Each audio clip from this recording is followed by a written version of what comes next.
Recording in progress. Alright बेटा, सो देखो last class में मैंने आपको एनर्जी, स्पीड एंड और बताओ, हाँ इस सबका एक्सप्रेशन बता दिया था। बताओ v इज इक्वल टू कितना था, e square upon 2h epsilon 0 z by n, जिसको मीटर पर सेकंड में कितना आया था 10 के power 6 z by n metre पर सेकंड। ये स्पीड था बेटा। दूसरा हमने निकाला था radius 0.529 n square by z angstrom, ये सुनो। तीसरा हमने निकाला था En, nth शेल में energy 13.6 z square by n square electron volt, और यही अगर जूल में लिखो तो -2.18 10 के power -18 z square by n square joule, ये सुनो। तो ये तीन एक्सप्रेशन मैंने लिखाए थे और आपको बताया था बेटा कि जो वैल्यू होती है काइनेटिक एनर्जी की वो एग्जैक्टली इतनी ही होती है, बस साइन उसका पॉजिटिव होता है, ये सुनो। और एक बात बताई थी मैंने कि पोटेंशियल एनर्जी की वैल्यू जब आप रिलेशन देखोगे तो that is -2 times of kinetic energy. अगर आप ये वैल्यू यहाँ रख लो तो आंसर आ जाएगा। एंड फिर मैंने आपको कुछ कैलकुलेशन करने के लिए क्वेश्चंस दिए थे, राइट। सबसे पहला दिया था आपको कि आप क्या निकालिए for hydrogen atom R1 R2 R3 V1 V2 V3 and E1 से लेके निकाला है। चलो लिखते हैं। जैसे ही मैंने लिख दिया फॉर हाइड्रोजन एटम, क्या चीज फिक्स हो गया बेटा, Z बिकेम 1। सो हमारे सारे फॉर्मूले में Z की वैल्यू फिक्स हो जाएगी क्या? हाँ, सारे फॉर्मूले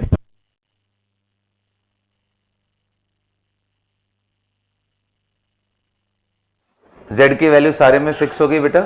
हाँ, अब रही बात किसकी, मैं स्पीड निकालता चलूं एंड उसके हिसाब से देखेंगे। So speed of electron in first orbit V1 will be equal to 2.16 into 10 के power 6 Z1 upon n 1 metre per second.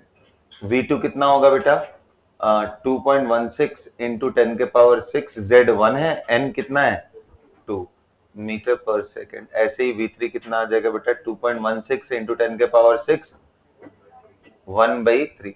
ये किसके लिए है बेटा, किसके लिए ये सारा डिस्कशन,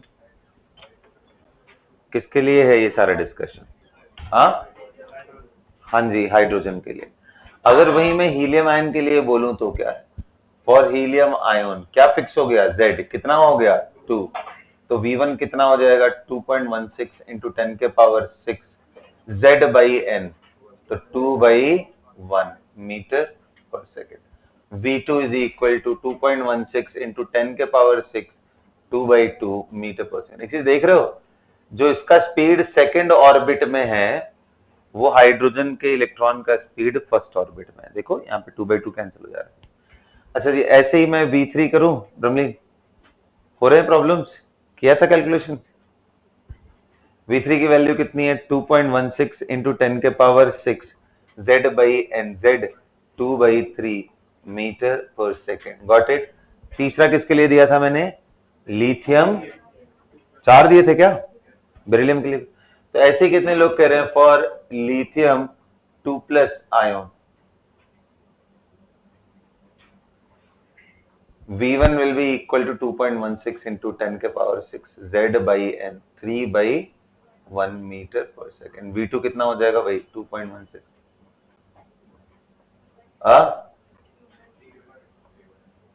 इसका देखो थर्ड ऑर्बिट में जो स्पीड है वो मैच कर रहा है किसको, हाँ जी, ये और ये मैच कर रहा है, फर्स्ट इसका, सेकंड इसका, थर्ड इसका। सिंपल है, बोलो कोई। अच्छा ये तो रही स्पीड की बात। अच्छा एक बात देख रहे हो क्या, as the orbit increases the speed of electron decrease, if n increases speed decreases, at n is equal to infinite v will become 0। जब ये n is equal to infinite बोलते हैं इसका मतलब होता है कि हम ऐसे जगह पहुंचने की कोशिश कर रहे हैं जहां से एटम के जस्ट बाहर जाने वाला फेज आ गया है, मतलब लिमिटिंग वैल्यू है, इसके बाहर वो एटम के फील्ड से एग्जिट कर जाएगा। समझ गए ना? Getting my point? ओके जी। दूसरा आता है R1 R2 R3, तो आसान है। R1 की वैल्यू कितनी आएगी? 0.529 into n square by Z, hydrogen के लिए निकालते हैं, राइट? मैं एक साथ पैरेलल पैरेलल लिख लो। तो 1 का स्क्वायर बाई 1 एंगस्ट्रॉम, ये आ गया R1। इस वैल्यू को अगर मैं ए बोल दूं या ए नॉट बोल दूं, तो कितने लोग कह रहे हैं R2? इसको बोर रेडियस बोलते हैं। क्या बोलते हैं? What is Bohr radius? Radius of the first orbit of hydrogen is termed as Bohr radius. किसको बोलते हैं Bohr radius? Radius of the first orbit of hydrogen. कितना होता है वैल्यू? 0.529 एंगस्ट्रॉम। अच्छा, R2 की वैल्यू कितने लोग कह रहे हैं? ये वैल्यू वही रखो, इंटू एन स्क्वायर, 2 का स्क्वायर बाई 1, मतलब 4 टाइम्स ऑफ ए नॉट। ये सुनो, R3 की वैल्यू कितने लोग कह रहे हैं? ए नॉट इंटू 3 का स्क्वायर बाई 1, यानी 9 times of A not. Did you understand that? Similarly कितने लोग कह रहे हैं यहाँ पे हीलियम के लिए R1 की वैल्यू 0.529 इंटू 1 का सॉरी, हाँ जी, 1 का स्क्वायर बाई 2, क्योंकि Z की वैल्यू नीचे रहती है। यहाँ पे देखो R के एक्सप्रेशन में Z नीचे। याद रहेगा ना? बड़ा आसान। देख देख कैसे ना, स्पीड और एनर्जी एकदम याद हो जाता है, क्योंकि स्पीड में Z बाई एन आ रहा है और एनर्जी में क्या आ रहा है? Z square by n square. और इसका ठीक उल्टा कर दो, एन स्क्वायर और नीचे Z का पावर 1 कम कर दो, तो वो रेडियस का पैरामीटर आता है। ये वैल्यूज दिमाग में रखना है आप लोगों को। Got it? बताओ, R1 निकल गया, क्या ऐसे ही R2 निकल जाएगा जी? ये ए नॉट, ये कितना है? A naught by 2। ऐसे R2 कितना हो जाएगा? 4 ए नॉट बाई 2। R3 कितना हो जाएगा जी? 9 ए नॉट बाई 2। सिमिलरली यहाँ पे बात करेंगे तो R1 की वैल्यू कितनी हो जाएगी? ए नॉट बाई 3। R2 कितना हो जाएगा? 4 ए नॉट बाई 3। R3 कितना हो जाएगा बेटा? 9 a naught by 3। Did you understand that? बोलो, किसी का किसी के साथ रेशियो लेंगे, आ जाएगा क्या? समझ में आ रहा है? अच्छा, सबसे इंपॉर्टेंट चीज, अभी एनर्जी पे आएंगे, लेकिन उससे पहले एक क्वेश्चन दे रहा हूं, करो जरा, लिखो तो। एंड आई होप कि जैसे लिथियम के लिए निकाला है वैसे ही आप, हाँ जी, किसी का। तो जैसे जैसे बेटा आप एन बढ़ाते जाओगे, ये आपको नोट करके लिखना है। ये नोट कर लिया सबने? हाँ, ओके, आगे बढ़े। हाँ, क्या डिस्कशन करना है? देखो, जैसे आपने देखा कि speed proportional to Z by n, है ना प्रोपोर्शनलिटी? बोलो, radius proportional to n square by Z, energy is proportional to Z square by n square, ये है ना? ऐसे पूछा जाए, एक कंप्लीट चक्कर लगाने में, यानी टाइम पीरियड, टाइम पीरियड किसके प्रोपोर्शनल होगा? टाइम पीरियड किसके प्रोपोर्शनल होगा? एन के पावर एक्स एंड जेड के power Y. Can you tell me X and Y? Time period निकालो जल्दी। एन और जेड में क्या पावर्स आएंगे टाइम पीरियड में, बताइए आप। देखते हैं, निकालो आप लोग।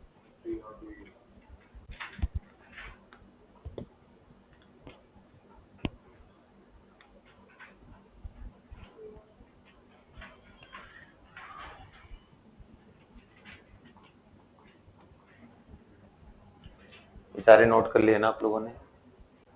हाँ, नहीं किया अभी तक? ये आप लोग को खुद घर पे करना था, जो काम मैं अभी अभी यहाँ पे करा रहा हूँ। तो कम से कम फास्ट नोट करो जितना हो सके, एकदम तुरंत नोट करो, 1 मिनट का टाइम दूंगा।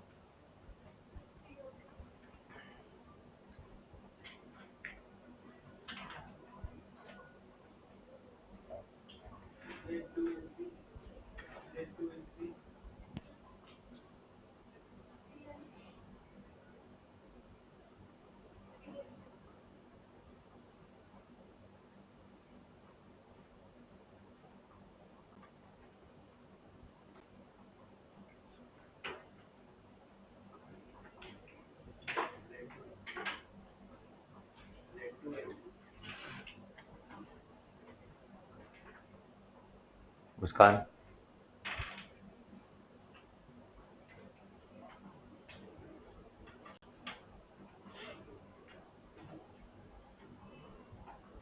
चलो देखें,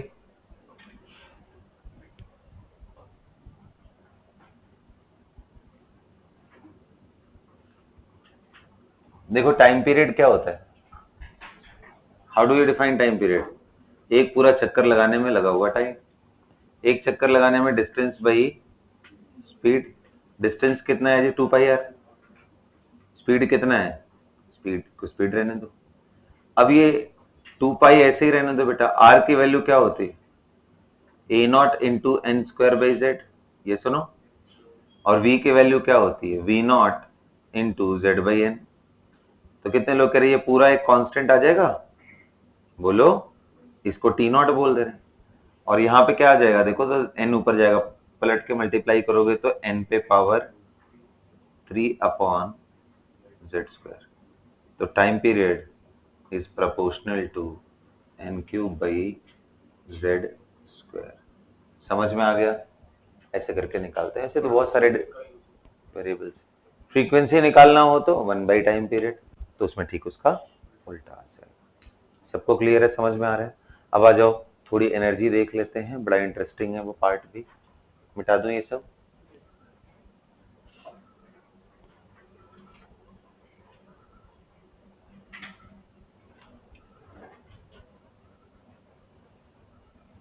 फॉर्मूला एकदम दिमाग में बिठा लेना बेटा, ये सारे ना।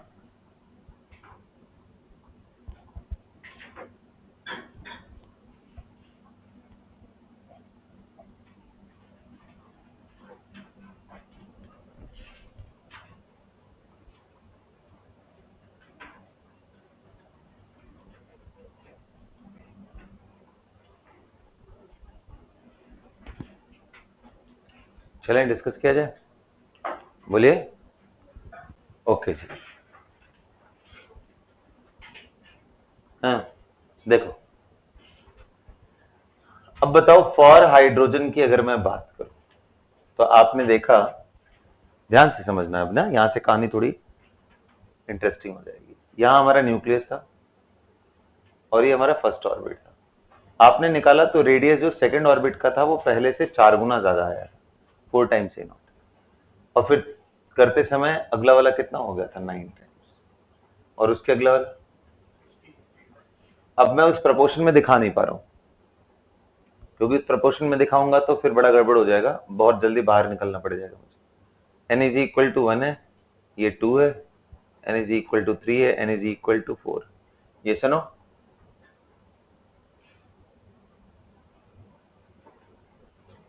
n इज इक्वल टू 5 तक आते आते कहानी खत्म हो जा रही है। बात समझना बेटा, इलेक्ट्रॉन पहले यहां था हाइड्रोजन में एक ही, और उसकी एनर्जी है कितनी? बाहर करके लिख लेते हैं, इस साइड करके लिख लेता हूं, ये सब पूरा मिटा देता हूं। किसके लिए बना रहा हूं? आप फटाफट कम से कम डायग्राम बना लो तुरंत, मैं टाइम नहीं दूंगा बिल्कुल भी ना, ये सब होमवर्क था आपका। फॉर हाइड्रोजन एनर्जी का एक्सप्रेशन सबको पता है। तो इलेक्ट्रॉन जो यहां पे प्रेजेंट था, n इज इक्वल टू 1, इसकी एनर्जी कितनी थी? -13.6 इलेक्ट्रॉन वोल्ट। ये सुनो, कैसे पता? क्योंकि जो एनर्जी का एक्सप्रेशन है वो क्या है? E इज इक्वल टू क्या है बेटा? -13.6 Z square by n square. Energy का एक्सप्रेशन क्या है? -13.6 Z square by n square. Hydrogen के लिए जेड की वैल्यू 1 है, एन की वैल्यू। यहां निकालो जरा, इसको निकालो, E2 निकालो। ये E1 की वैल्यू आई है, E2 कितना है? -3.4। क्या निकाल के देख पा रहे हो? निकाल के देख पा रहे हो? E2 रख करके देखो ना बेटा, E2 -13.6 इंटू जेड, जेड का वैल्यू 1 का स्क्वायर अपॉन 2 का स्क्वायर, 4 टाइम्स हो गया। तो बताओ -13.6 अपॉन 4 कितना आ जाएगा? 3.4 आएगा ना? तो वही मैंने लिखा है। इसके ऊपर वाला कैलकुलेट करो तो E3 कितना आएगा? निकालो, जल्दी बताओ, क्विकली डू इट, कैलकुलेट करो यार, क्या कर रहे हो? देखना नहीं है, वो फॉर्मूले में रखना है, वैल्यू मल्टीप्लाई करना है, डिवाइड करना है, बताना है। कहां कर रहे हैं?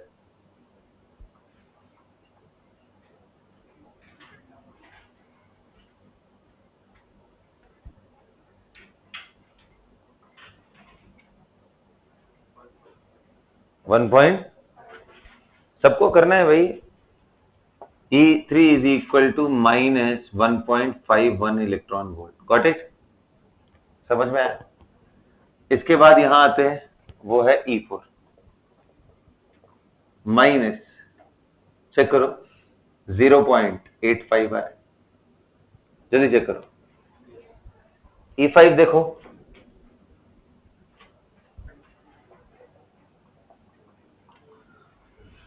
Minus 0.54 electron volt. चेक करो सही है या नहीं।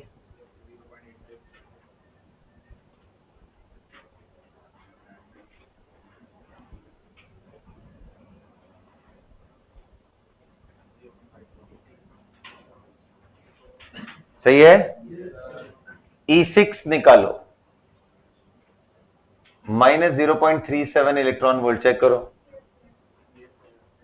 ये वैल्यूज जब सर ने पढ़ाया था मुझे, तब से आज तक याद है। साल में एक बार ही पढ़ाता हूं बस। समझ रहे हो? Just because of practice. Yes, एक ही बार पढ़ाऊंगा ना, एक बैच को ही पढ़ाना होता है। बोर थियरी बार बार तो चल यार, मतलब एक दिन 2 दिन के अंदर ये खत्म हो जाता है टॉपिक। तो मैं ये बात बोल के आपको इसका इंपॉर्टेंस समझाना चाह रहा हूं कि वैल्यूज आपके भी दिमाग में बैठ जानी चाहिए, इसलिए होमवर्क दिया था। और नहीं तो अभी बिठा लो अच्छे से, ये पूरी वैल्यूज ध्यान में रहनी चाहिए आपको। एक स्ट्रेच में रहेगा तो कैलकुलेशन इसके बहुत आसान हो जाएंगे, मैं बता रहा हूं। और नहीं तो फिर आप हर बार रखोगे वैल्यूज, कैलकुलेट करोगे, तो एक लेवल के बाद ये कैलकुलेशन सेट हो जानी चाहिए। What it? सो ये किसकी एनर्जीज है बेटा? हाइड्रोजन की, है ना। अब मेरी बात ध्यान से सुनना। ये जो पहला स्टेट है n इज इक्वल टू 1, ये भी एक स्टेट है, ये भी एक स्टेट है, ये भी एक स्टेट है। ये सब these are different orbits, different stationary states, जहां पे इलेक्ट्रॉन रह सकता है। लेकिन हाइड्रोजन के पास या H लाइक स्पीशीज के पास इलेक्ट्रॉन तो होता एक ही है ना। कहां रहेगा फिर वो? 1 में रखोगे, 2 में, कि 3 में, कि 4 में, कहां रखो?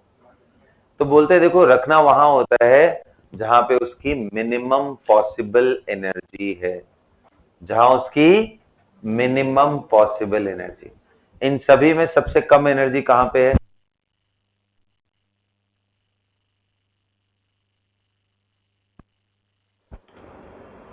सबसे कम एनर्जी कहां है? तो देखो यहां पे।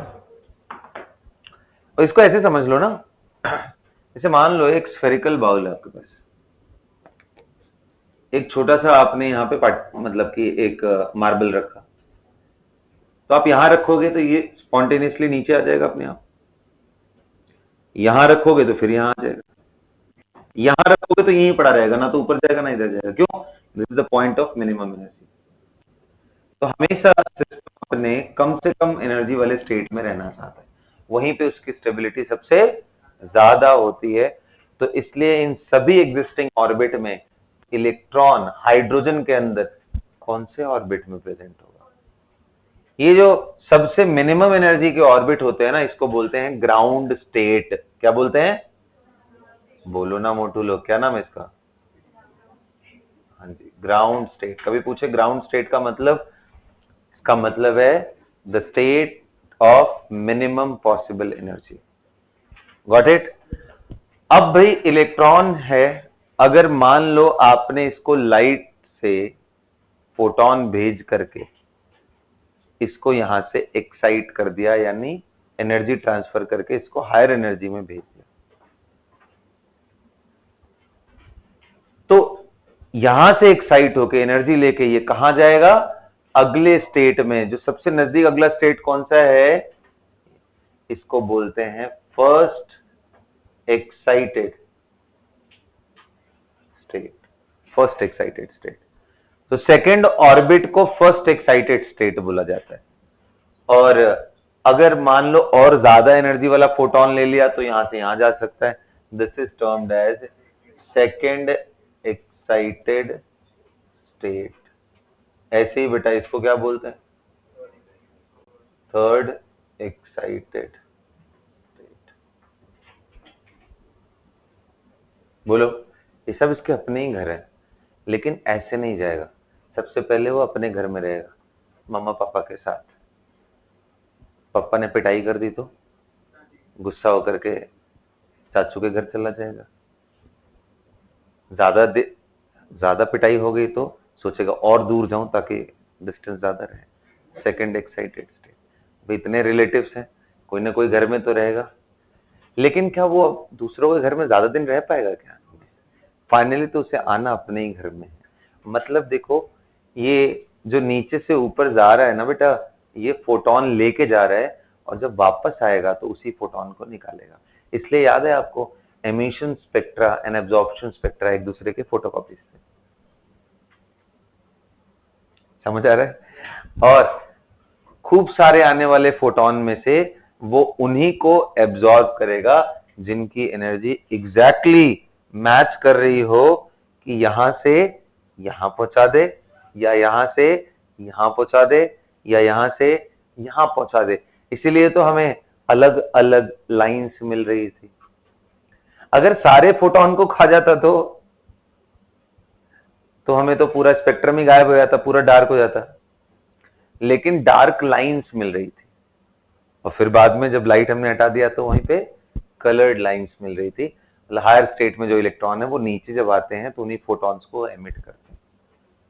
तो समझ में आ गया? क्लियर हो रहा है फोटोन कैसे गायब हो रहे थे एब्जॉर्प्शन में? क्योंकि इलेक्ट्रॉन उन फोटोन को लेकर के हायर स्टेट में चला जा रहा था, उनको एब्जॉर्ब कर लिया तो वो गायब हो गए व्हाइट लाइट से, इसलिए वहां पे लाइट पड़ी ही नहीं, तो उस जगह पे डार्क लाइंस आ गई। और बाद में इलेक्ट्रॉन फाइनली तो अपने ही घर आता है, तो इधर से जब वो नीचे आ रहा होगा तो फाइनली वो लाइट को एमिट कर देगा, वो वेवलेंथ को एमिट कर देगा, तो वो वेवलेंथ वापस उसी जगह पे जाके स्ट्राइक करेंगे, इसलिए दोबारा कलर्ड लाइन मिलती थी। याद आ गया? ओके जी। तो क्या आपने ये एनर्जी की वैल्यू को याद कर लिया 1 से लेकर के 6 तक?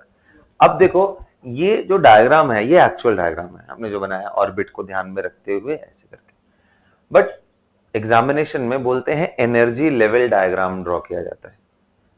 अब एनर्जी लेवल डायग्राम के अंदर कैसे शो करते हैं, तो आप वैल्यूज देखो, थोड़ा आपको समझ में आएगा। एक बात बताओ, 1 से 2 के बीच का गैप देखो और 2 से 3 के बीच का गैप देखो, चेक करो।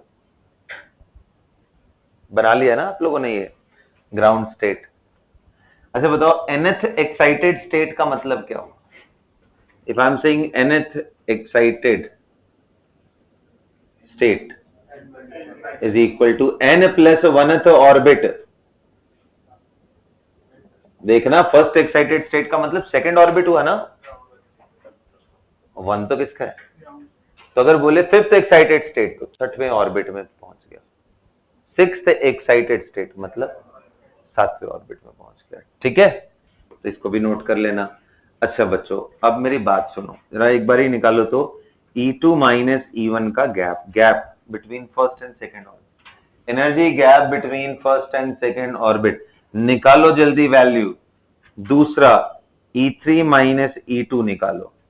तीसरा जो क्वेश्चन है वो E4 माइनस E3, मतलब मैं चाहता हूं कि सबसीक्वेंट एनर्जी के गैप पता चले कि यहां से यहां जाने में कितनी एनर्जी लगेगी, इधर से इधर जाने में कितनी, इधर से इधर कितनी। निकालिए जल्दी वैल्यू।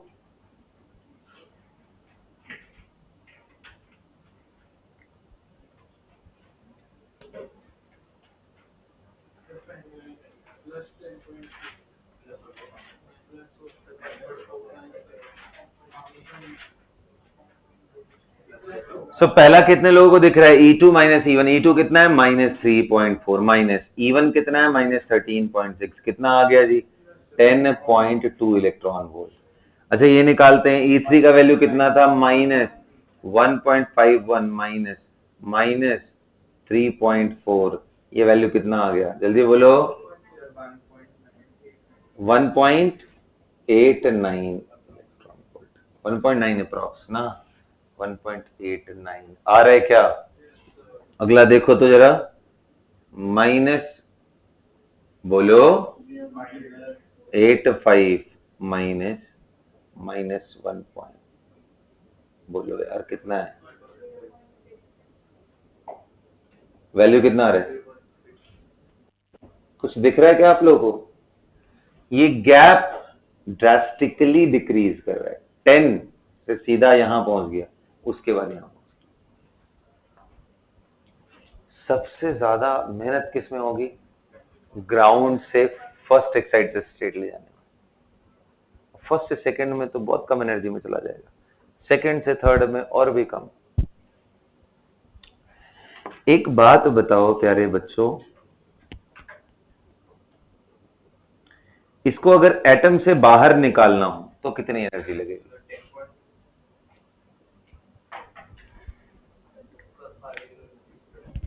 कुछ मिल नहीं रहा है। इसको अगर एटम से बाहर निकालना हो इलेक्ट्रॉन को तो क्या करें? एटम से बाहर निकालने का मतलब क्या हुआ कि इसको उठा करके इनफाइनाइट वाले ऑर्बिट में लेके चले जाओ, जो लिमिटिंग केस है। तो इनफाइनाइट वाले की एनर्जी कितनी होगी बेटा? 0। क्या कर रहे हो तुम? एनर्जी की जो वैल्यू है वो क्या है? -13.6 Z²/n²। यार थोड़ी तो मेहनत करो बेटा। 1 का स्क्वायर अपॉन इनफाइनाइट, इनफाइनाइट से डिवाइड करोगे किसी नंबर में, दिख नहीं रहा है मैग्नीट्यूड कम होता जा रहा है? ये कम होते होते होते होते होते जीरो पहुंच जाएगा ना, इनफाइनाइट कहां से होगा? So energy of infinite orbit मतलब एटम को जब छोड़ के जाने वाला हो इलेक्ट्रॉन, उस समय पेरिफेरी पे बिल्कुल आ गया, थ्रेशोल्ड पे आ गया, ठीक है। उस समय उसको टोटल कितनी एनर्जी देनी पड़ेगी? इतना दे दो कि वो 1 से इनफाइनाइट चला जाए, यानी ई इनफाइनाइट की वैल्यू कितनी होगी? 0, और E1 की -13.6, मिला के कितना हो गया? कुछ समझ आया क्या? अगर आप हाइड्रोजन एटम को ऐसा फोटोन प्रोवाइड करो जिसकी एनर्जी 13.6 इलेक्ट्रॉन वोल्ट हो, तो वो हाइड्रोजन एटम को छोड़ के बिल्कुल जस्ट बाहर निकलेगा। आप उससे ज्यादा एनर्जी दे दोगे तो उस एनर्जी को अपने काइनेटिक एनर्जी में बदल लेगा। क्या हमने नहीं देखा फोटो इलेक्ट्रिक इफेक्ट में भी तो यही होता था? एक मिनिमम एनर्जी चाहिए उसको निकलने के लिए, उससे ज्यादा मिल गई तो अपने काइनेटिक एनर्जी में बदल लेता था। तो वैसे यहां पे भी है, लेकिन 13.6 से कम दिए एनर्जी तो सेलेक्टिवली उन एनर्जीज को ये चूज करेगा। क्यों सेलेक्टिव? क्योंकि 13.6 से नीचे वाले एनर्जी में यही सिर्फ अलाउड एनर्जी स्टेट है। तो यहां से यहां जाने के लिए 10.2, यहां से यहां जाने के लिए 1.89, इधर से इधर जाने के लिए 0.66, सिर्फ उन्हीं को सेलेक्टिवली पिकअप करेगा। लेकिन एक बार ही आपने एनर्जी 13.6 से या उससे ज्यादा दी तो उसके बाद कोई भी वेवलेंथ एक्सेप्ट कर लेगा, क्योंकि अब वो एटम के बाहर जा चुका है। अब उसके बाउंडेशन में नहीं है कि एनर्जी सिर्फ यही यही यही हो सकती है। समझ आया मैं क्या समझाने की कोशिश कर रहा हूं? एक बार एग्जाम में ये पूछा था, what is the meaning of this negative value of the total energy? तो आंसर है, कभी भी टोटल एनर्जी नेगेटिव हो तो सिस्टम बाउंडेड है, मतलब इलेक्ट्रॉन अपने आप एटम को छोड़ के नहीं जाएगा, आपको कुछ ना कुछ एनर्जी देना पड़ेगा तो ही निकलेगा, वरना वो एक बाउंडेड एंड स्टेबल सिस्टम है। तभी तो इलेक्ट्रॉन घूमता रहता है हाइड्रोजन के, उसको छोड़ के नहीं जाता है। तभी जाएगा जब ज्यादा एनर्जी का फोटोन आकर के उसको स्ट्राइक कर गया तब। Did you understand? ये नोट करो अच्छे से। और यही एनर्जी आयोनाइजेशन एनर्जी होती है हाइड्रोजन की, क्योंकि आपने इतनी एनर्जी दे दी कि अब वो एटम को छोड़ के निकल गया, और एटम को छोड़ के निकल गया तो H पे पॉजिटिव चार्ज आ जाएगा। सो आयोनाइज करने में जितनी एनर्जी लगे वो कौन सी एनर्जी है? Ionization energy. मैं लिखवाऊंगा इसके बारे में, फिलहाल तो ये पूरी कहानी लिखो और एनर्जी लेवल डायग्राम लिखो।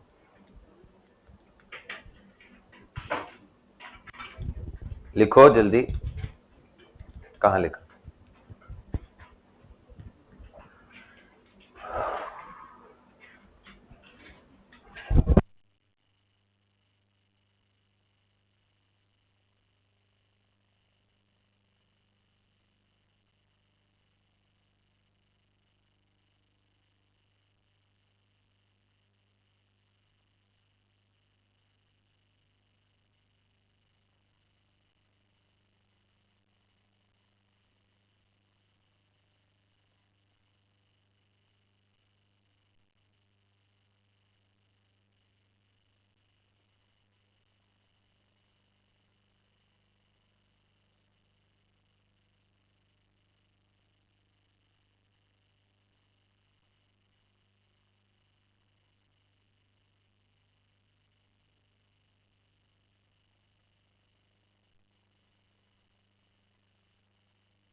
हाँ जी बेटा। हाँ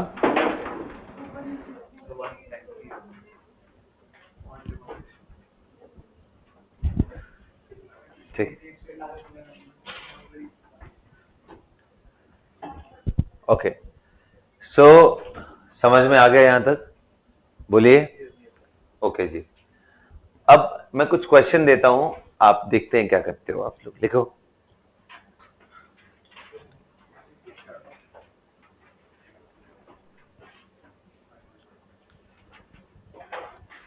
find the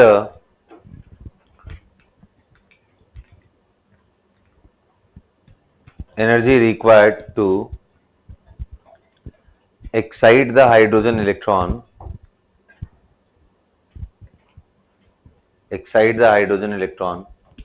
from ground state to third excited state, and also calculate the wavelength of photon required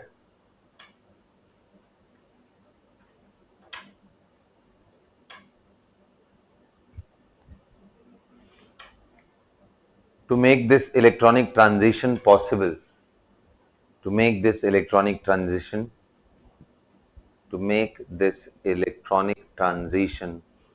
possible.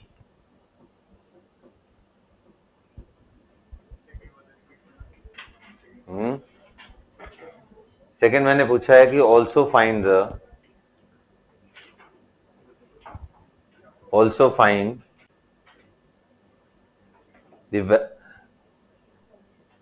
wavelength of the photon to make this transition possible.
चलो रिदम निकाल लिया?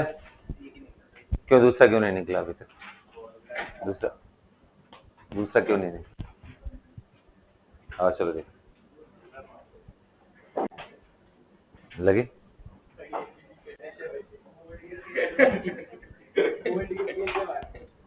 हाँ चलो, sorry sorry sorry, इसको देख लेना बेटा।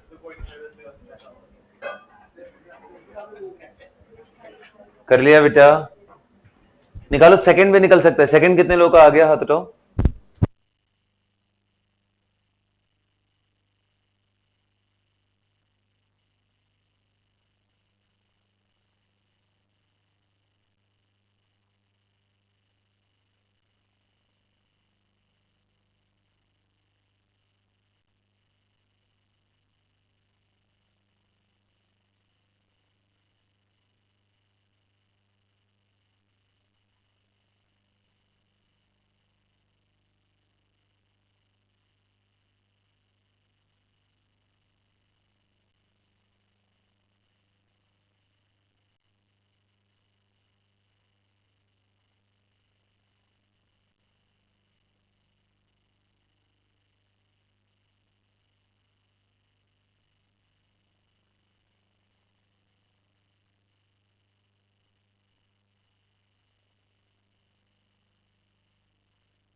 Got it बेटा?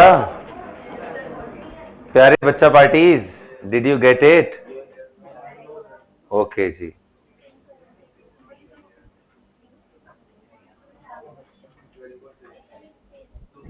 यार आप लोगों से निकल जाना चाहिए बेटा, नहीं निकला? आइए आओ चलो देखिए। देखो पहला क्वेश्चन तो इजी हो गया होगा। Find the amount of energy required to excite an electron from ground state to, so energy required will be equal to E4 minus E1। E4 कितना था? 0 पॉइंट माइनस 13.6। ये वैल्यू निकालो कितना आ रहा है? 12.75 इलेक्ट्रॉन वोल्ट। ये सुनो, अब ये एनर्जी आपको किससे देनी है? फोटोन से। और फोटोन आपको मालूम है कि फोटोन आएगा तो उसका अपना एक वेवलेंथ होता है। तो कितने लोग कह रहे हैं energy, this energy required will be equal to hc by lambda या 1242 बाई लैम्डा नैनोमीटर। तो ये एनर्जी इलेक्ट्रॉन वोल्ट में, इसी को इक्वेट कर दो 12.75 से। भाई क्वेश्चन तो यही है ना कि मतलब वो कौन सा फोटोन आके इससे टकरा जाए जिससे कि ये इलेक्ट्रॉनिक ट्रांजिशन हो जाए। तो उस फोटोन की एनर्जी कितनी होनी चाहिए? बिल्कुल इसके बराबर। तो इक्वेट कर दो यार तुम लोग, लैम्डा की वैल्यू आ जाएगी इलेक्ट्रॉन वोल्ट से, ये गया 1242 अपॉन 12.75। कितना आ गया बेटा? पक्का 9.1। Are you sure? हाँ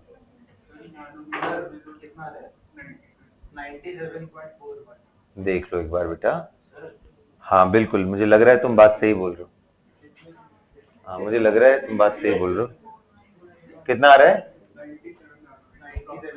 हाँ कई बार डिवीजन में ना वो एक स्पेशल सा केस नहीं बन जाता है, वो वैसा वाला बन गया होगा। 97.41 electron volt. Got it? Sorry sorry sorry, क्या कर रहा हूँ मैं? मेरे अंदर कहाँ से रिदम की आत्मा आ गई? ठीक है, nanometre. Nanometre 97.41 nanometre. Got it? सभी को क्लियर है ये? तो ये देखो, अब आपको क्लियर हो रहा है कि जैसे वो फोटोन आ रहा था तो उनमें से उन फोटोन जिनकी एनर्जी इसके बराबर है उसको एब्जॉर्ब करके ये सीधा 1 से 4 में जंप कर गया। तो इस तरीके से उन फोटॉन्स को सिलेक्टिवली एब्जॉर्ब करता है, इसलिए एब्जॉर्प्शन स्पेक्ट्रम में वहां डार्क लाइन्स हो जाती है। Getting my point? Okay okay जी। तो अब आई होप कि आप ये भी निकाल पा रहे होगे कैसे हम लोग इसको करने की कोशिश कर रहे हैं। हो जा रहा है ऑन ही?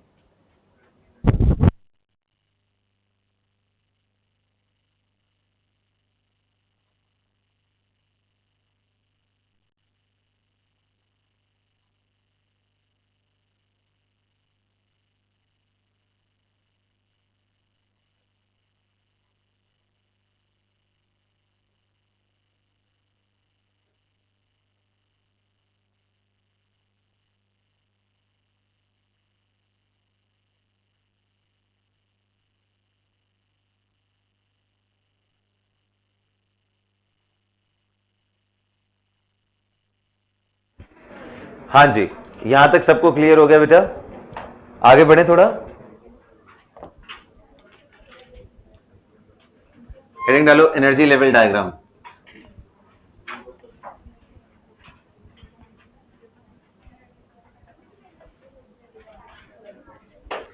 ध्यान से समझना है, एनर्जी लेवल डायग्राम की बात करो। देखो अभी जो भी आपने एनर्जीज निकाले थे ऑर्बिट को ध्यान दे करके, उसमें आपने देखा था गैप कैसे रिड्यूस हो रहा है। तो एनर्जी लेवल डायग्राम ऐसा ही डायग्राम है जिसमें वो गैप को प्रॉपरली दिखाया जाता है। जैसे इनफाइनाइट की एनर्जी क्या थी हमारी? n is equal to infinite. इसकी एनर्जी कितनी थी बेटा? E is equal to 0। ये सुनो, अच्छा करते करते यहाँ पे बहुत सारे ऐसे करके लाइन्स आएंगे। फिर मैं एक लाइन ले रहा हूं जिसको n इज इक्वल टू 6 बोल रहा हूं। n is equal to 6। बताओ E6 की वैल्यू कितनी थी? -0.37 इलेक्ट्रॉन वोल्ट। याद हो गया क्या सब लोगों को? अब देखो वो गैप बढ़ाते जाना है, थोड़ा सा गैप बढ़ा देते। n is equal to 5। E5 की वैल्यू कितनी थी? 54 इलेक्ट्रॉन वोल्ट। अच्छा थोड़ा और गैप बढ़ा देते हैं, थोड़ा सा ही ना। n is equal to 4, E4 की वैल्यू कितनी थी? -0 पॉइंट। अच्छा जी, थोड़ा सा और गैप बढ़ा देता हूं अब मैं, n is equal to 3, E3 की वैल्यू कितनी थी? है ना।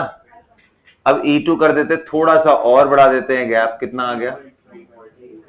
E -3.4 इलेक्ट्रॉन वोल्ट, 7 नहीं था। इसके बाद आ जाते हैं n इज इक्वल टू 1। ये this is energy level diagram. मतलब ये गैप जो हमने दिखाया था ये कितना था बेटा? 10.2 इलेक्ट्रॉन वोल्ट। ये कितना है? 1.89 इलेक्ट्रॉन वोल्ट। ये कितना था? 0.66 electron volt. Did you understand that? हाँ। अब आप एक बात देखो, यहां से यहां जितना गैप है,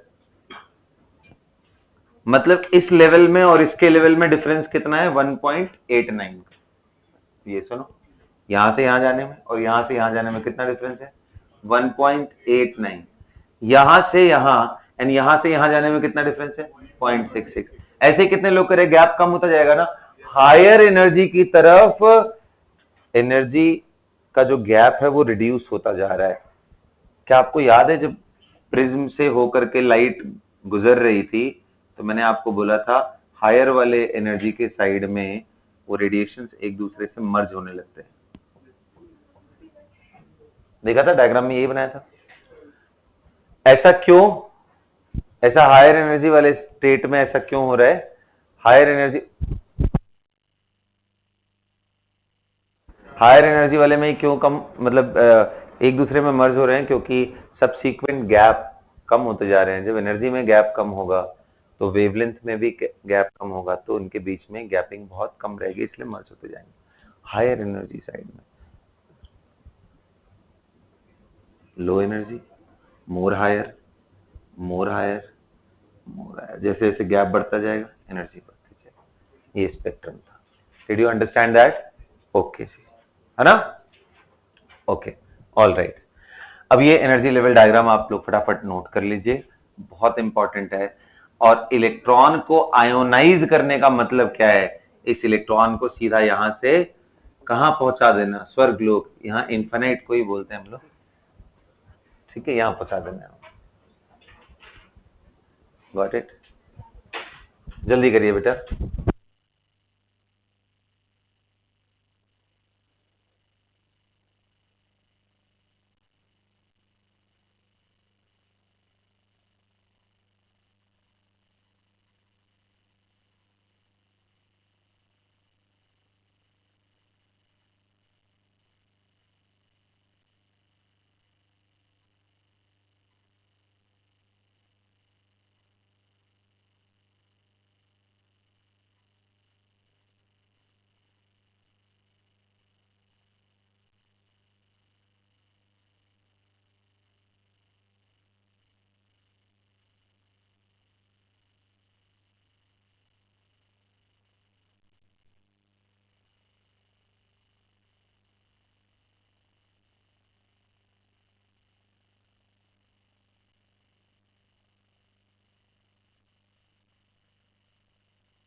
चलो ठीक है, कर लिया बेटा यहां तक, आइए आगे बढ़ते हैं अब।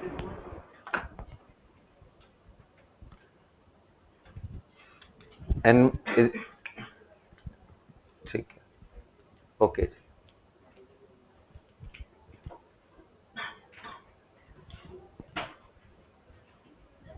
लिखो बाइंडिंग एनर्जी ऑफ इलेक्ट्रॉन, कुछ टर्मिनोलॉजी है उसको लिखेंगे, binding energy.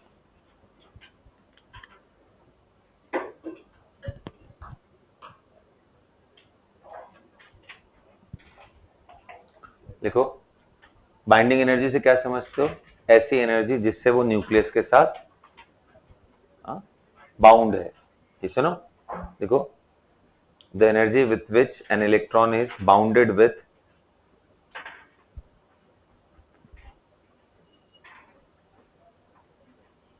the energy of electron with which it is bounded with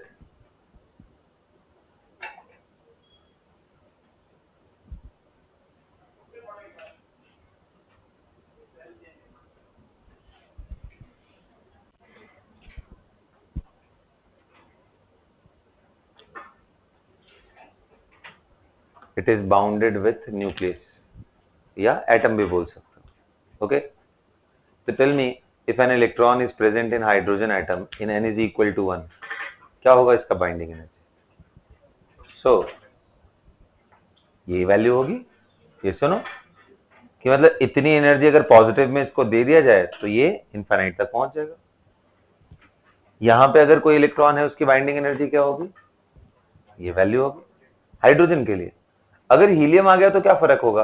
भाई हीलियम और हाइड्रोजन में क्या है, एनर्जी एक्सप्रेशन में सिर्फ Z का ही तो फर्क है, तो Z² टाइम्स ज्यादा हो जाएगा। ये सुनो, ठीक है जी। तो ये इसकी बाइंडिंग एनर्जी है, ऐसे ही ये इसकी बाइंडिंग एनर्जी है, इसकी बाइंडिंग एनर्जी है, लिख लो। कभी कभी ना एग्जाम में सिर्फ मैग्नीट्यूड पे इंटरेस्ट रखता है, कितनी है वो एनर्जी, तो कितनी है वो एनर्जी, तो फिर आप साइन हटा करके सिर्फ और सिर्फ वैल्यू पे ध्यान दोगे, ठीक है। किसके लिए? E2 के लिए, E1 की नहीं बाबा। जिस ऑर्बिट में इलेक्ट्रॉन प्रेजेंट है उसकी जितनी भी एनर्जी है नेगेटिव स्टेट में, वही उसकी बाइंडिंग एनर्जी। क्योंकि अगर हम उतना ही पॉजिटिव में उसको एनर्जी दे देंगे तब वो एटम को छोड़ के बाहर निकल जाएगा। बाइंडिंग एनर्जी का मतलब क्या है कि उतनी एनर्जी दे दो जिससे कि वो एटम से बाहर निकल जाए। तो जितनी एनर्जी से वो बाउंडेड है न्यूक्लियस के साथ, वही एनर्जी अगर मैं सप्लाई कर दूं तो वो बाहर निकल जाएगा। यही है उसकी binding energy.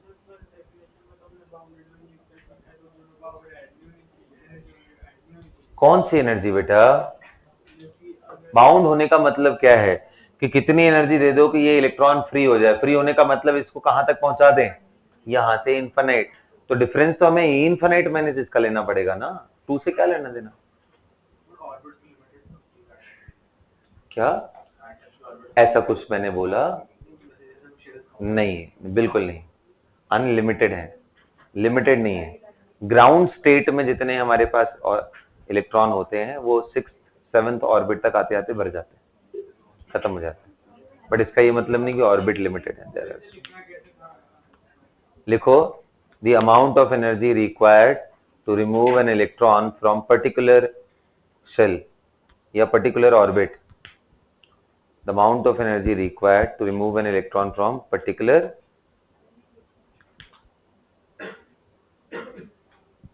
Got it? To remove an electron from particular orbit, got it? और रिमूव करने के लिए क्या करना पड़ेगा? That is binding energy of an electron in nth orbit. अगर आप सिर्फ मैग्नीट्यूड में इंटरेस्टेड हो तो कितना होगा? E infinity minus e n. E infinity की वैल्यू कितनी होती है? 0। ई एन की कितनी होती है? -13.6 Z² by n² electron volt. कितना आ गया बेटा? 13.6 Z² बाई n²। n की वैल्यू बताओ, z की वैल्यू बताओगे तो उसका बाइंडिंग एनर्जी निकल जाए। समझ में आया? ऐसे एक टर्म क्या है, आयोनाइजेशन एनर्जी। लिखो लिखो आयोनाइजेशन एनर्जी लिखो।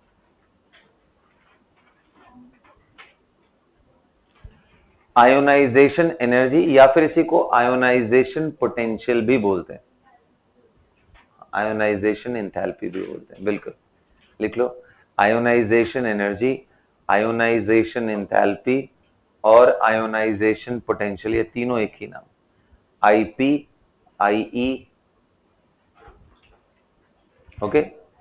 आयोनाइजेशन एनर्जी, थोड़ा फास्ट लिखो, आयोनाइजेशन पोटेंशियल और ionization enthalpy, ENTHALPY, enthalpy.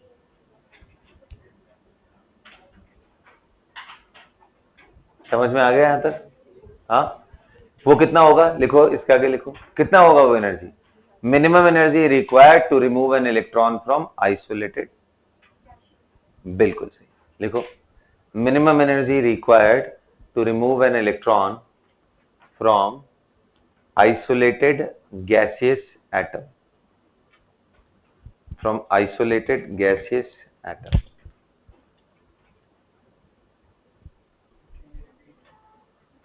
Minimum amount of energy required to remove an electron from isolated gaseous atom. Did you get it, everybody? हाँ, चलो अब थोड़ा ध्यान दो, इधर कर लो, इसको मिटा दो सब।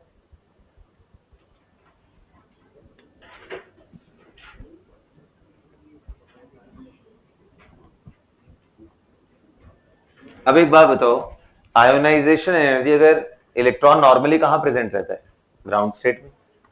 किसमें प्रेजेंट होता है, ground state. So if electron is present in ground state,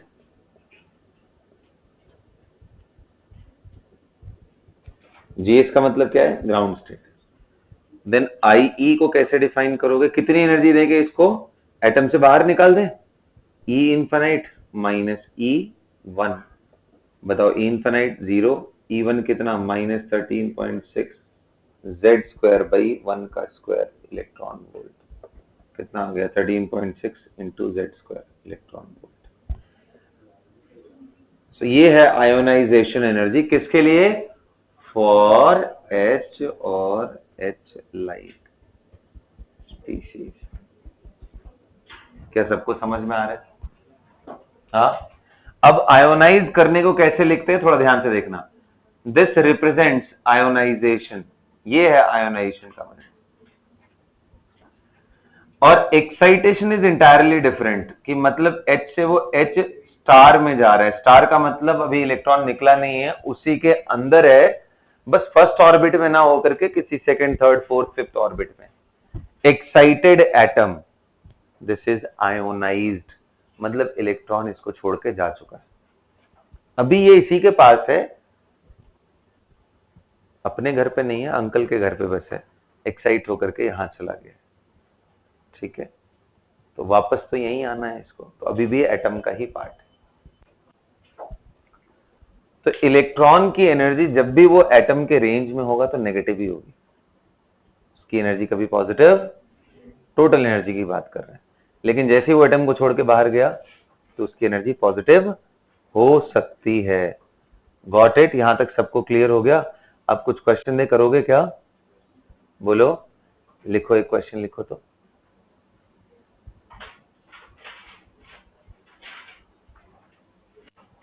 Find the ratio of ionization energy. Find the ratio of ionization energy of hydrogen to helium ion. Find the ratio of ionization energy of hydrogen to helium ion.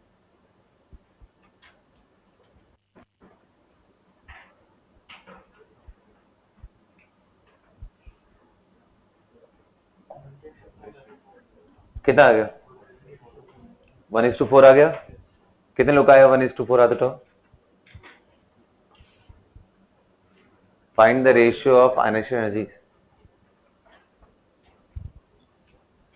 तो देखो कैसे निकालेंगे भाई, ionisation energy for H जब लिखेंगे तो कितना होगा 13.6 इंटू 1 का स्क्वायर अपॉन 1 का स्क्वायर, यही था ना। Ionization energy for He plus ion will be 13.6 into Z square, तो 2 का स्क्वायर हो जाएगा अपॉन 1।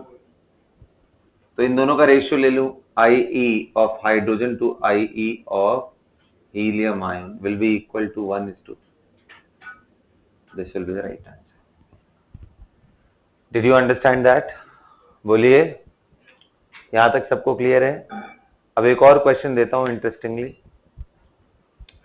देखते हैं आप लोग फिगर आउट कर पाते हैं कि नहीं। अब ये सारे डायग्राम मिटा देता हूं। कहां पे आर लिखा है बेटा? आर कहां है?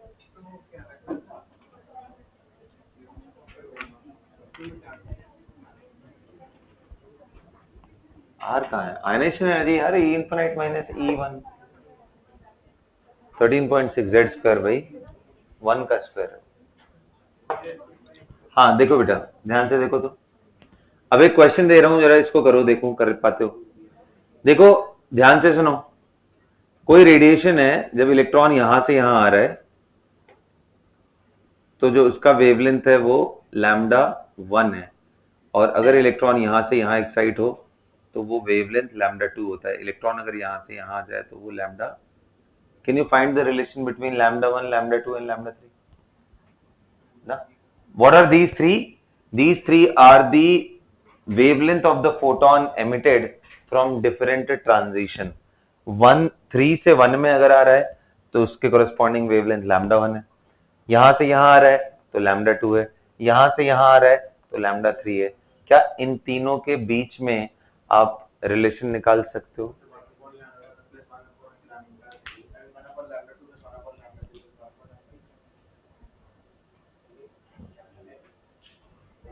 कैसे, क्या समझा?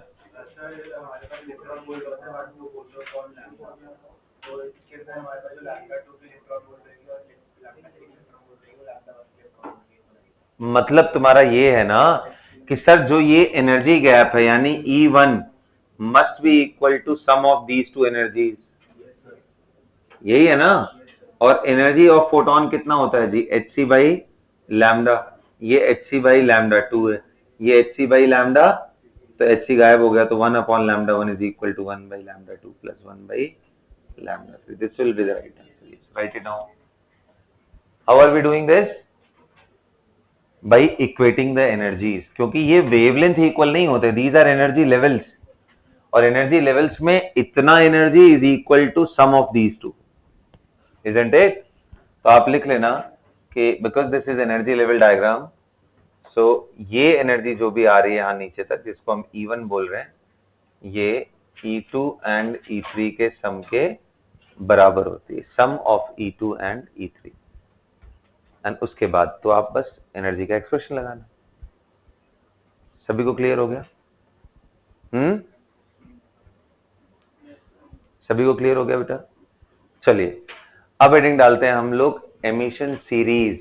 याद है आप लोगों को, मैंने आपको पहले भी बताया था कितने थे series? Lyman, Balmer, Paschen, Brackett, फर्न, हम्फ्री सीरीज। यस और नो? हाँ, अच्छा, लेकिन उससे पहले एक जनरल एक्सप्रेशन लिख लेते हैं ताकि हमें ये पता चले कि वेवलेंथ जो भी निकाल रहे हैं वो कैसे निकलेगी वैल्यू। Got it? आइए, ये पहले नोट कर लिया, यहां तक आगे बढ़े। हेडिंग डाल लो अब सभी लोग, एमिशन सीरीज।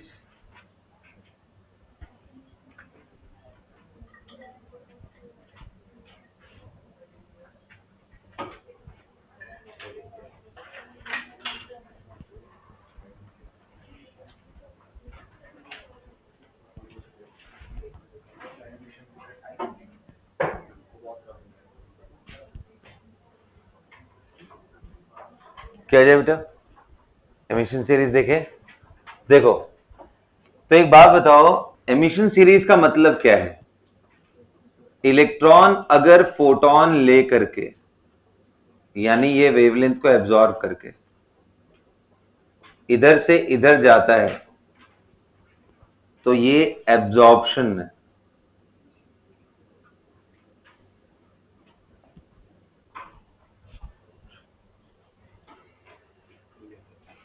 पी रहता है ना वो।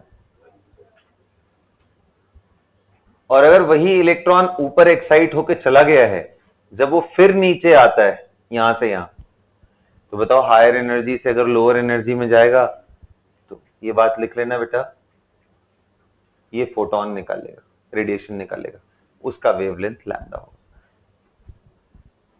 ओके, लिखो, when electron goes from lower energy state to higher energy state, it absorbs photon. When electron goes from lower energy state to higher energy state, तो क्या करता है, ये क्या करता है, absorbs photon. Whereas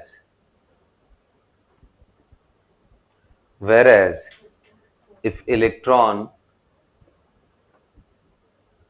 take transition from higher state to lower state,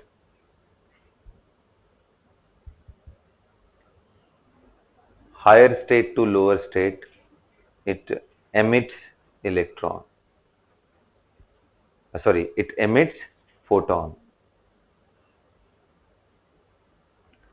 तो पहले वाले में एब्जॉर्ब करता है, दूसरे वाले में एमिट करता है।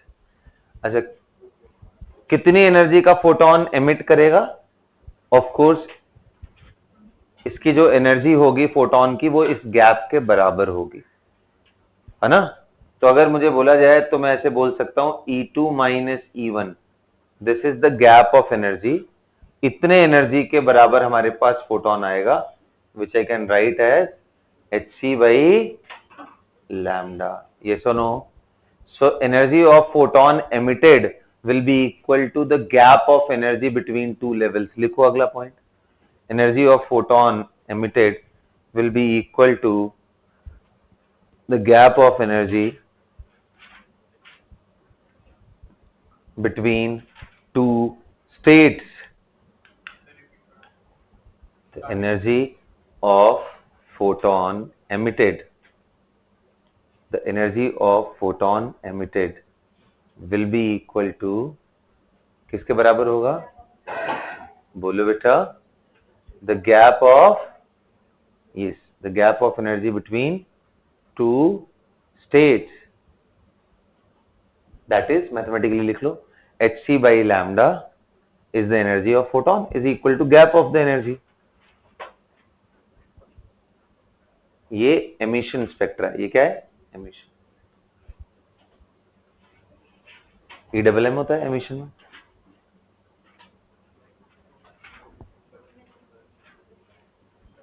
emission वो एब्जॉर्प्शन था, और ये, हाँ ठीक है, एक एस कम है,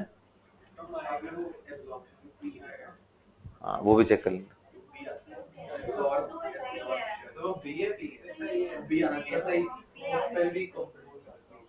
मेरे ख्याल से पी ही है, बट फिर भी तुम लोग चेक कर लेना।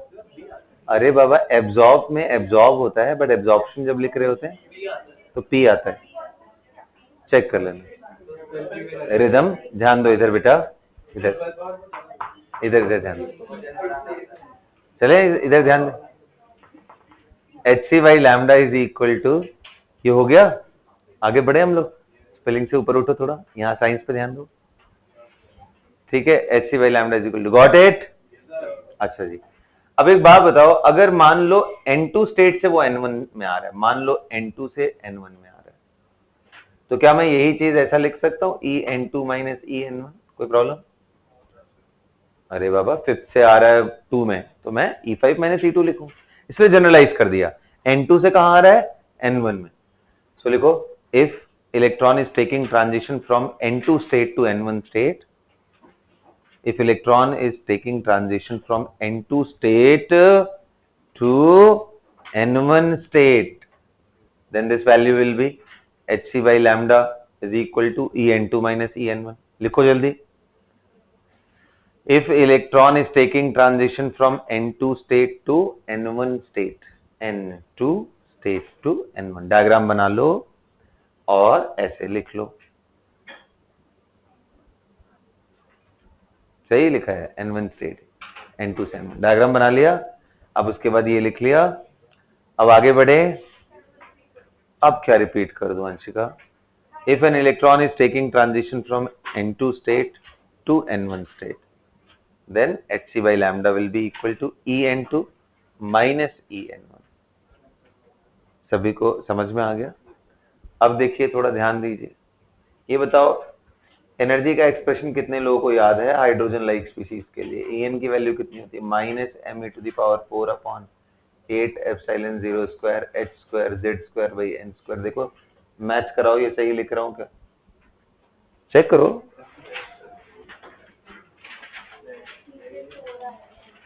ये तुम लोग को याद रहना चाहिए वैसे बेटा। ये मैं ऐसे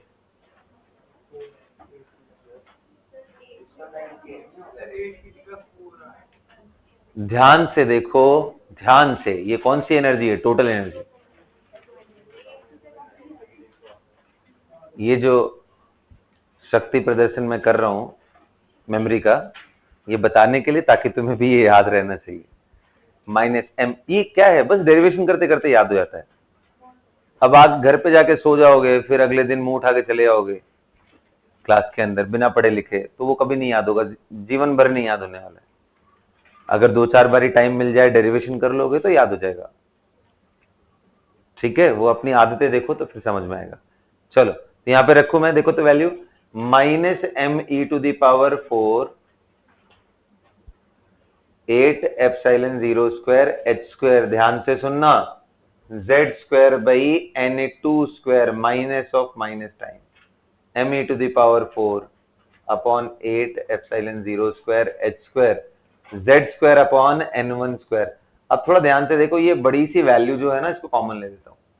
me⁴ upon 8 epsilon 0 square h square, मेरे साथ लिखते चलो क्योंकि मिटाने में ज्यादा टाइम नहीं लेता हूं मैं,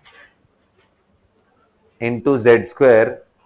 अब थोड़ा ध्यान से देखो, यहाँ पे ये -1 अपॉन n2 आएगा और यहाँ माइनस और माइनस मिलके प्लस, तो पॉजिटिव में आएगा 1 upon n1 square -1 upon n2 square. ये वैल्यू किसके बराबर है बेटा? Hc by lambda. इसको नोट कर लेना अच्छे से। और यहीं से बताओ, अगर मैं Hc को उधर लेके चला जाऊं तो क्या 1 बाई लैम्डा की वैल्यू कितनी आ जा रही है? me⁴ upon 8 epsilon 0 square h cube into c z square 1 by n1 square minus 1 by n2 square. और यही वैल्यू कुछ और नहीं बल्कि रिडबर्ग कांस्टेंट है। 1 by lambda is equal to R Z square 1 by n1 square minus 1 by n2 square. यहाँ पे जो R है, R को क्या बोलते हैं? इसकी वैल्यू होती है 109677 centimetre inverse. Rydberg constant, Rydberg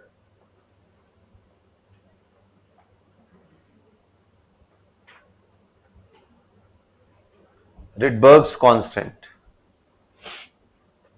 value कितनी है? 109677 सेंटीमीटर इनवर्स। अब वो सारी वैल्यूज रखो ना, me⁴ 8 एप्सिलॉन 0 स्क्वायर, ये सबको रखोगे तो लेंथ का यूनिट आएगा। हाँ,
कर लिया बेटा? कुछ नहीं, वो एक लेक्चर का टॉपिक है, थोड़ा देख लोगे तो हो जाएगा, कोई दिक्कत नहीं।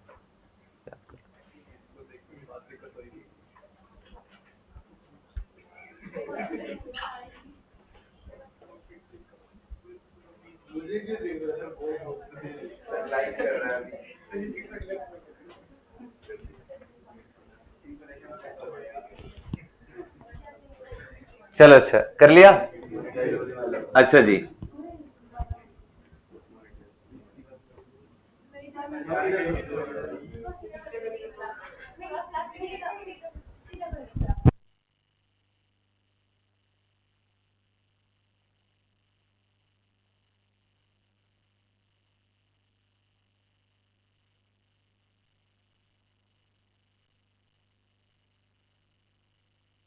ओके बेटा। सो आपने लिख लिया ये, सो 1/λ। अब देखो यहीं से वो सीरीज सारी आएंगी, है ना? तो अब सबसे पहला लिखेंगे एमिशन लाइन सीरीज में, सबसे पहला नाम लिखेंगे लाइमन सीरीज। किसका नाम है? Lyman series.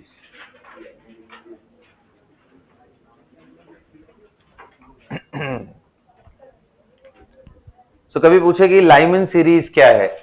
Collection of all the emission lines, लिखो, collection of all the emission lines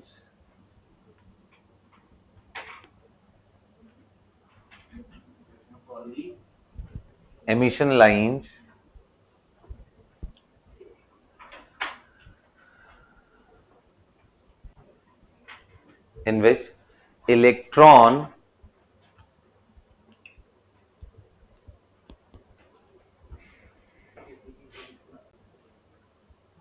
drops from any higher state या take transition from any higher state। कहां से आ रहा है बेटा? किसी भी हायर स्टेट से आ रहा है। n is equal to infinite लिख दिया। It comes from any higher state और कहां पे लैंड कर रहा है finally? n is equal to 1। कहां पे लैंड कर रहा है बेटा? हाँ जी, यहां पे n इज इक्वल टू 1। थोड़ा सा गैप ज्यादा दिखाना चाहिए मुझे, ये लो। n इज इक्वल टू 1 2 3 4 5 ऐसे करके दिखा रहा हूं, ठीक है? It comes from any higher state and finally lands to, तो उसके कोरस्पॉन्डिंग जितनी भी लाइंस, अब लाइंस क्यों आ रही समझ में आ रहा है ना? क्योंकि इलेक्ट्रॉन जब पहले एक्साइटेड था, अब नीचे आ रहा है, तो फोटोन एमिट करेगा और उसका अपना कोई ना कोई वेवलेंथ होगा, और वो प्रिज्म से गुजरने के बाद उस स्पेक्ट्रम पे कहीं ना कहीं हिट करेगा और वहीं पे उसका कलर आएगा। डिड यू अंडरस्टैंड वो लाइन कैसे आ रही है? ओके जी। तो ये इलेक्ट्रॉन यहां से यहां ट्रांजिशन करेगा। कहां पे आया बेटा ये? n इज इक्वल टू 1 में। कहां से आया ये? 2 से 1 में आया। यहां से यहां पे अगर आ रहा है तो भी वो जो भी लाइन वो क्रिएट करेगा पर्दे पे, वो सब कौन सी लाइन होंगी? कौन सी लाइन होंगी? लाइमन की लाइन। ये सब क्या है? तो कितनी लाइन होंगी लाइमन की? कितनी लाइंस होंगी? तो कुछ लोग गिन रहे हैं 1 2 3 4 5। Sir 5 line. The right answer is infinite lines will be there. अच्छा, अब और एक बात मेरी ध्यान से सुनो। मैंने तुम्हें, याद करो, विजिबल का एनर्जी रेंज बताया था। विजिबल का जो एनर्जी रेंज होता है वो 1.6 इलेक्ट्रॉन वोल्ट से 3.2 इलेक्ट्रॉन वोल्ट तक होता है ना।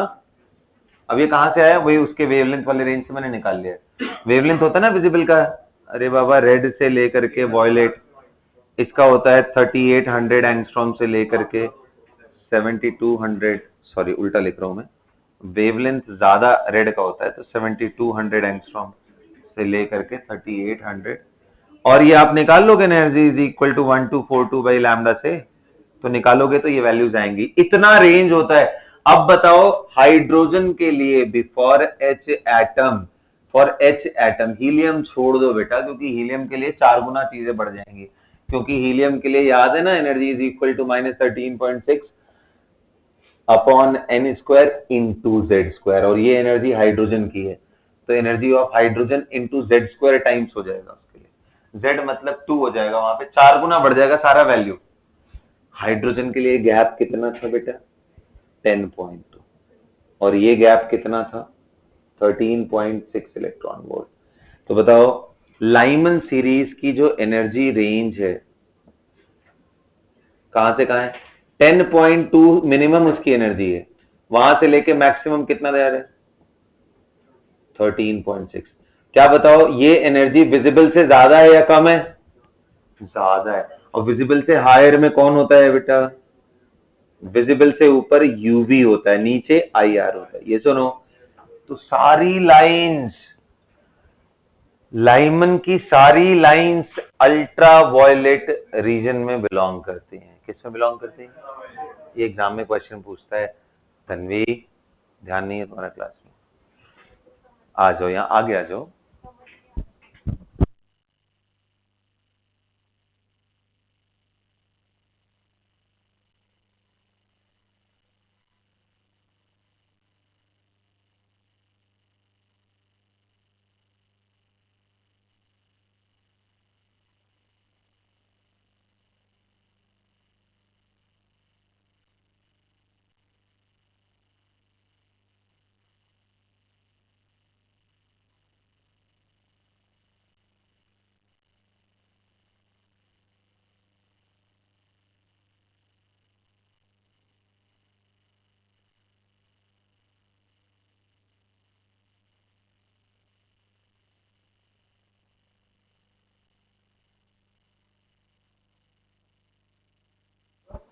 लिख लो, लाइमन सीरीज की लाइंस लिखो।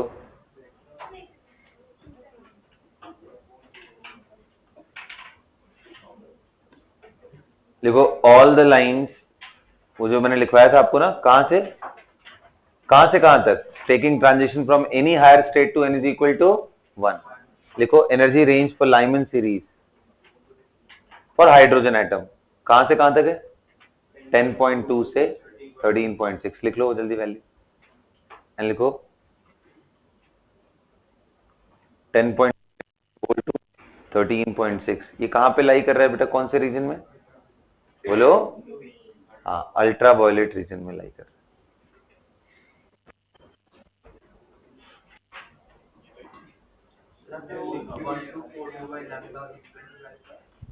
क्या ये अभी तुम इसी दुनिया में हो?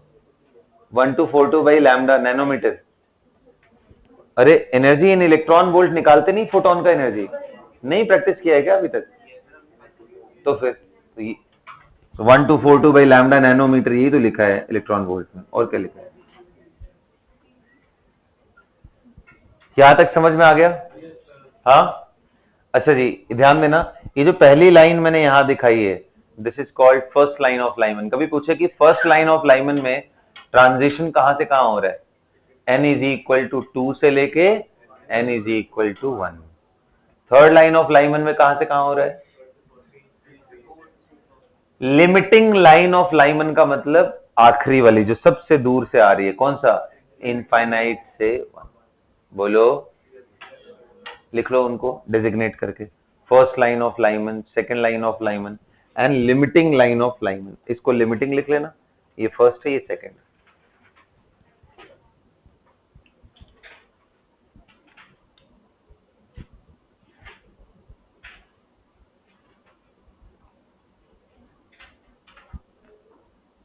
क्वेश्चन लिखो इसके बाद। कर लिया सबने? तूने डायग्राम बनाया?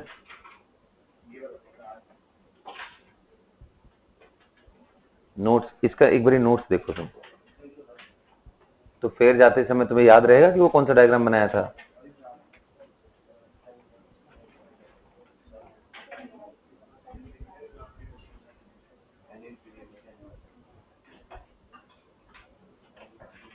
चल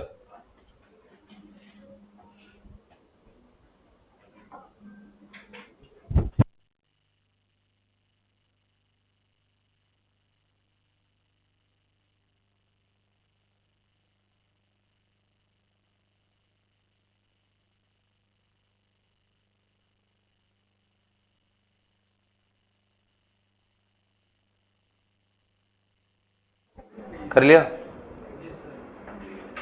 सभी ने कर लिया? ओके जी। तो ये हो गई फर्स्ट लाइन। अब इसी में देखो क्वेश्चंस कई तरह के फ्रेम किए जाते हैं। एक तो क्वेश्चन ऐसा होता है कि भाई फर्स्ट लाइन ऑफ लाइमन का वेवलेंथ बताओ, सेकंड लाइन ऑफ लाइमन का वेवलेंथ बताओ, थर्ड लाइन ऑफ लाइमन, तो निकल नहीं जाएगा जी। तुम्हें मालूम है कि 1/λ का एक्सप्रेशन क्या है? देखो दो तरीके हैं सॉल्व करने के। एक तो आप बिल्कुल बेसिक से चले जाओ, जैसे फर्स्ट लाइन ऑफ लाइमन का मतलब E2 माइनस E1 का एनर्जी निकाल लो, उसको hc/λ से इक्वेट कर दो, यहाँ से वेवलेंथ निकालो। This is one way of doing that. दूसरा, using the formula of line series 1/λ is equal to RZ square 1/n1 square minus 1, क्योंकि वो भी तो वही एनर्जी को ही डिराइव करके निकाला था। R की वैल्यू आपको पता है, Z की वैल्यू पता होगी, कोई ना कोई एटम बताएगा ही, N1 N2 स्टेट दे देगा। भाई थर्ड लाइन का मतलब कहां से कहां हुआ? यहां से यहां, यहां मतलब 4 से 1 में। क्या हो जाएगा क्वेश्चन? बोलो, लिखो तो जल्दी। फाइंड द रेशियो ऑफ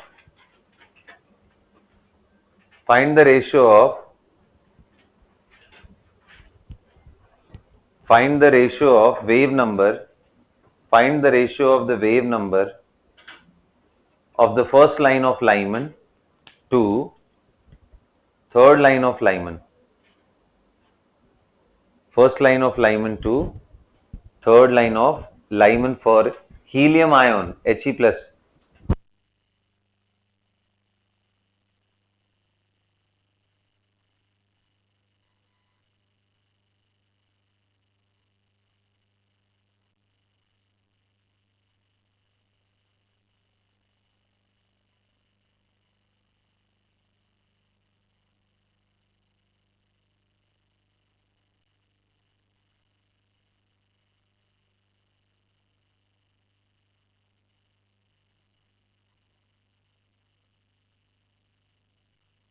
कर लिया बेटा? आर बेटा, आर का मतलब यहाँ पे क्या है? रिडबर्ग कांस्टेंट लिखा तो था 10, हाँ वो याद रखना है, 109677 centimetre inverse. Use it from here only. चलिए ट्राई करो।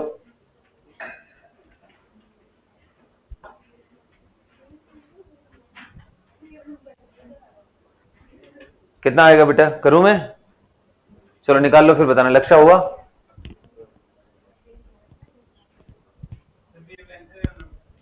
वेव नंबर बोला है। वेव नंबर क्या होता है? 1/λ। अरे मैंने क्वेश्चन आसान पूछ दिया है तुम लोगों से। Wave number is nothing but 1/λ, और उसी का एक्सप्रेशन आपको मालूम है, RZ स्क्वायर 1/n1।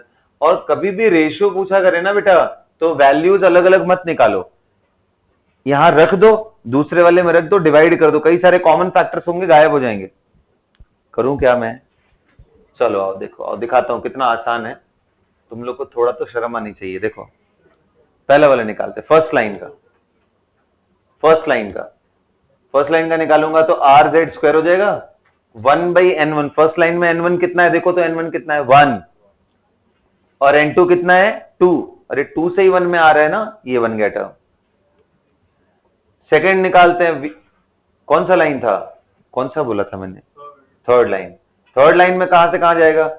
ये फर्स्ट हुआ, ये सेकंड हुआ, ये थर्ड हुआ, ऐसे ही है ना? बोलो।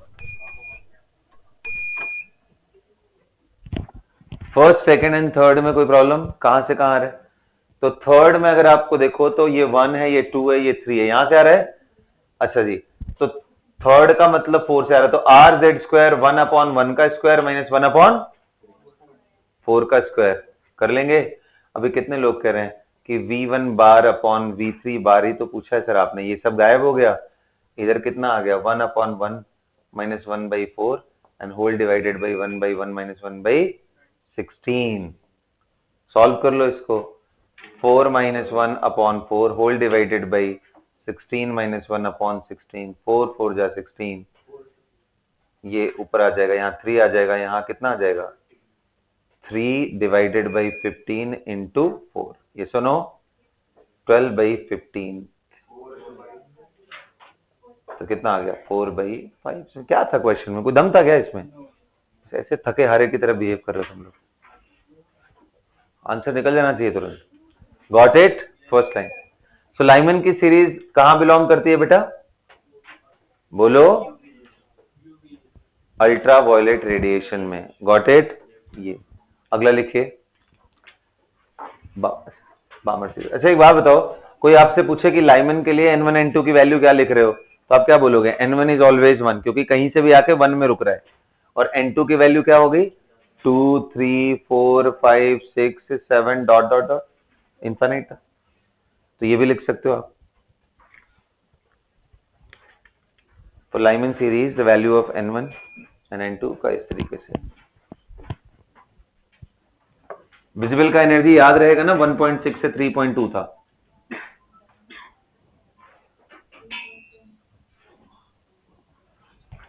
अब देखो बामर देखते हैं।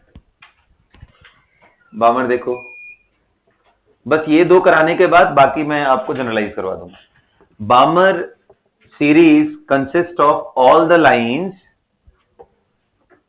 which is obtained by transition from any higher state to first excited state. कहीं भी हायर स्टेट से कहां आ रहा है? फर्स्ट एक्साइटेड स्टेट या सेकेंड ऑर्बिट। ये क्या है? बामर का सीरीज। आई होप अब आप समझ गए होंगे कि ऐसे ही अगला वाला कौन सा आ जाएगा? पाश्चन। और ऐसे ही अगला वाला कौन सा आ जाएगा बेटा? हाँ जी, ब्रैकेट।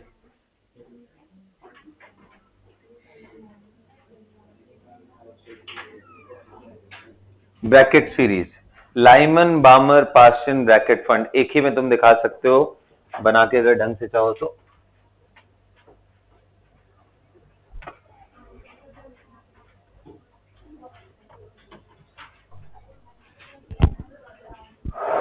हो गया? बस बस बस बिल्कुल सही पकड़े हो। N1 की वैल्यूज बदलती रहेंगी बस। तो Balmer series consist of all the lines which is coming from any higher state which is generated by electronic transition from any higher state to n is equal to 2। ठीक है?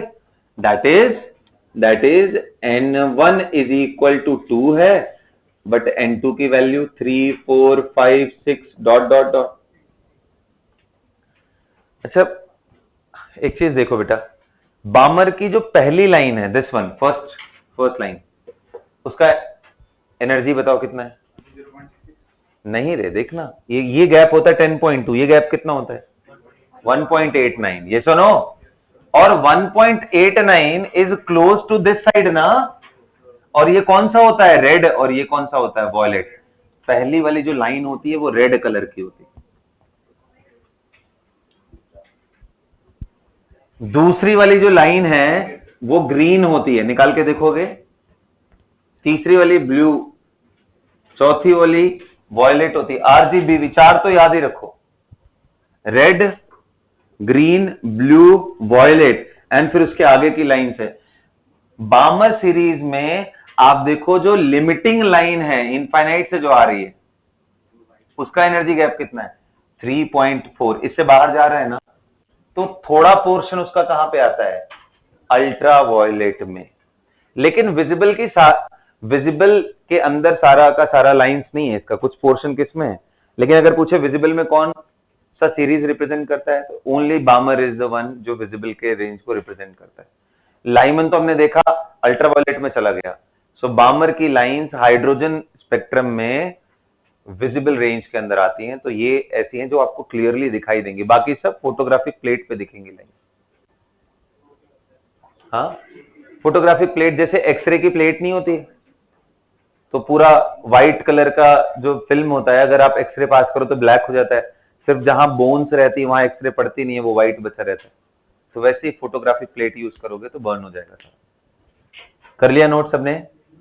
बामर series consist of all the lines where electron is taking transition from any higher state to n is equal to, ठीक है, समझ में आया? n is equal to 2। And लिखो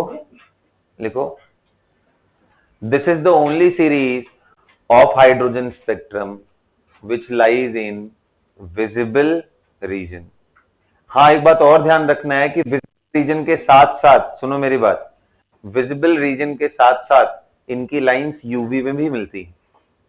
वो कैसे पता चल रहा है? कैसे पता चल रहा है? ये मैं विजिबल का एनर्जी गैप याद किया हुआ हूं, और इनके गैप को निकाल रहा हूं, इनका एनर्जी रेंज। इसका एनर्जी रेंज लिख लो, बामर का energy range for hydrogen atom. ये सब किसके लिए कर रहे हैं? हाइड्रोजन के लिए।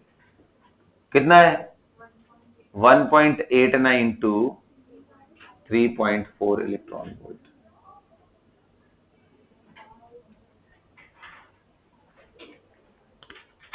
गॉट इट यहां तक? ये कौन सा हो गया बेटा? बामर। ऐसे ही पाश्चन का आप कहानी लिखो, तो पाश्चन के लिए लिखो कहानी।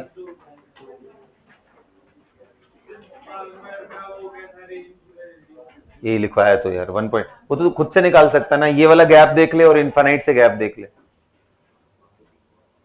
फर्स्ट का गैप देख लो और इन्फानाइट से गैप देख लो, उसको रिलेट कर दो।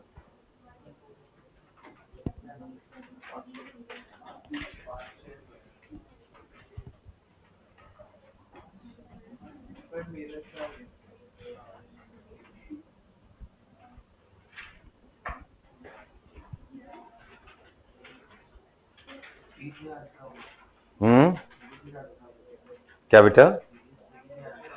सीरीज याद करनी पड़ेगी बिल्कुल।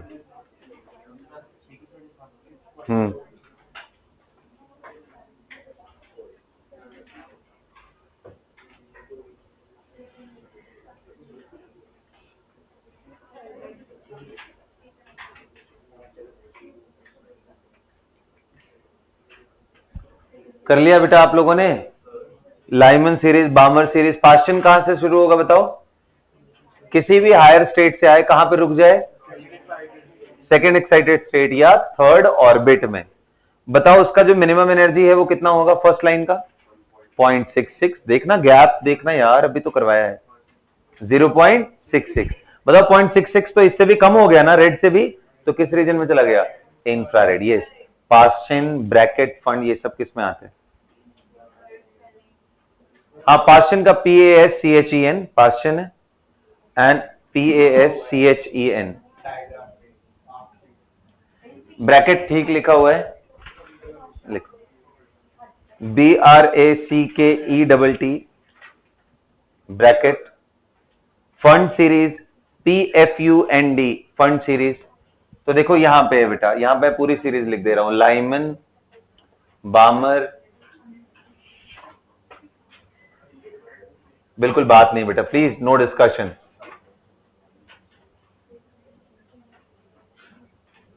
ब्रैकेट, फंड, हमफ्री, लास्ट लिख लो हमफ्री। और सबके लिए N1 N2 की वैल्यू लिख लो, इतना काफी है, क्योंकि सीरीज का फॉर्मूला तो सभी को याद रहेगा।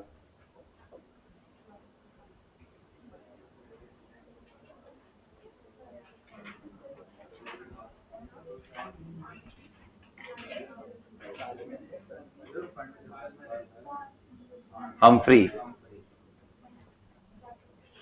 N1 1 है, N2 की वैल्यू 2 3 4 इनफाइनाइट तक। इसका N1 क्या है? 2। इसकी N2 कितनी है? 3 4 5 6 डॉट डॉट डॉट। इसका N1 कितना है? 3। N2 कितना है? 4 5 6 7 8 इनफाइनाइट। इसका N1 कितना है? 4। N2 कितना है? 5 6 7 8 9 डॉट डॉट डॉट। इसका N1 कितना है? 5। N2 कितना है बेटा? 6 7 8 9 डॉट डॉट डॉट। हमफ्री का N1 कितना है? 6। इसका N2 कितना है? 7 8 9 10 डॉट डॉट डॉट। ये कौन से रीजन में था? यूवी। ये विजिबल प्लस यूवी, और ये IR। बाकी सब नीचे उससे कम ही है, तो IR वाले ही हैं। IR से नीचे तो और नीचे चले जाओगे तो समझ ही गए तुम लोग यार, क्या कर रहे हो।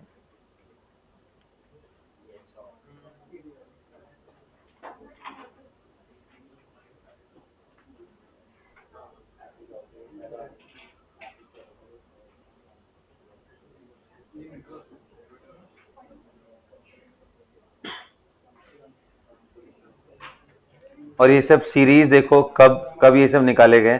The series was first observe Humphrey का 1953 by American physicist Curtis J हैम्फ्री।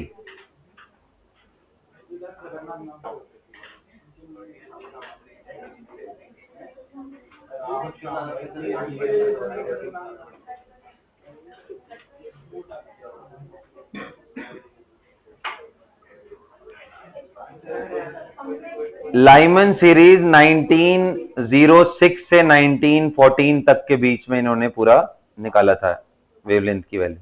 बामर series आपकी आई थी 1885। तो मैंने बोला था सबसे पहली सीरीज कब मिली थी विजिबल की, 1885। और नेचुरल सी बात है भाई, विजिबल सीरीज देख के लोगों के दिमाग में आया होगा कि बाकी सीरीज के बारे में भी सोचते हैं। 1885। हाँ, पहले विजिबल आई, उसके बाद ना लोगों ने सोचा कि और भी सीरीज तो एग्जिस्ट करती होंगी, एनर्जी लेवल सिर्फ यही थोड़ी ना होते होंगे, और भी होते होंगे। अरे बेटा, तो बामर जो डिस्कस मतलब देख रहे थे, उन्हें लगा कि सिर्फ लाइन से विजिबल वाली ही मिलती और मिलती ही नहीं। उनको ये इंट्यूशन थोड़ी ना था कि सारे एनर्जी लेवल्स एग्जिस्ट करते हैं ना, वो तो एक्सपेरिमेंट कर रहे थे। उन्हें तब तक एटॉमिक थ्योरी के बारे में भी कुछ आइडिया नहीं था। इन सभी लोगों की एनालिसिस करके बोहर ने अपना थ्योरी दिया था। तो पहले इनकी एनालिसिस की बोहर ने, उसके बाद उन्होंने थ्योरी दी थी। हाँ, नहीं क्रेडिट क्या देंगे भाई, वो तो अपनी सारी चीजें जो भी हैं, खैर ये सब मैथमेटिकल। अब सोचो कितनी कितनी जबरदस्त बात है कि इनसे आए हुए जो वेवलेंथ है स्पेक्ट्रल पे, मतलब स्पेक्ट्रम पे, उन वेवलेंथ के अंदर ये सीरीज फिगर आउट करना कि ऐसा होता होगा, और इसका रिवर्स कैलकुलेशन करा करके MVR is equal to NH by 2 का उन्होंने पॉस्टुलेट दिया था। MVR is equal to NH upon 2 तो आप सोच लो कितने बड़े जीनियस लोग हैं ये। हाँ, यहां तो हमें 2 के पावर 10 डिवाइडेड बाई 2 के पावर 15 कर दो, उतने में हालत खराब हो जाती है। और वो इतने बड़े बड़े वेवलेंथ के फॉर्मूले को इधर उधर कर रहे हैं, देखता हूँ हवाइयां उड़ जाती हैं लोगों के, हथियार डाल देते हैं, हो गया सर्वर, इतना ही है। और बड़े शान से PCM चूज किया है कि अब तो हम इसमें तहलका मचा देंगे। तो वैसे ही इंथू रहना चाहिए लास्ट तक सीखने में। चलो, समझ आ गया सबको? सारी सीरीज क्लियर हो गई बेटा? कोई तकलीफ किसी को इसमें? अब देखो, इनमें एक क्वेश्चन आता है, उसको सुन लो एंड फिर हम लोग का लेक्चर आज का खत्म है, ठीक है? ध्यान से सुनो, बहुत ध्यान से सुनना। पूछा जाता है कि अगर हायर स्टेट से इलेक्ट्रॉन लोअर स्टेट में आ रहा है, ध्यान से सुनो, तो पूछता है कितने लाइंस वो एमिट करेगा हायर स्टेट से लोअर स्टेट। अब वो वैल्यू दे देता है। जैसे आपसे क्वेश्चन आ जाए, मैं एक फॉर्मूला भी समझा दूंगा, उसको आप कर लेना, सीधा सीधा है। पूछता है कि अगर मान लो फोर्थ स्टेट में इलेक्ट्रॉन प्रेजेंट है और हमारे पास खूब सारे सैंपल ऑफ एटम्स है। हाइड्रोजन का अगर 1 ग्राम भी लेता हूं तो कितने होंगे उसमें एटम्स? 10 के पावर 23 एटम्स होंगे, मजाक बात नहीं, इन्फिनाइट एटम्स है ना?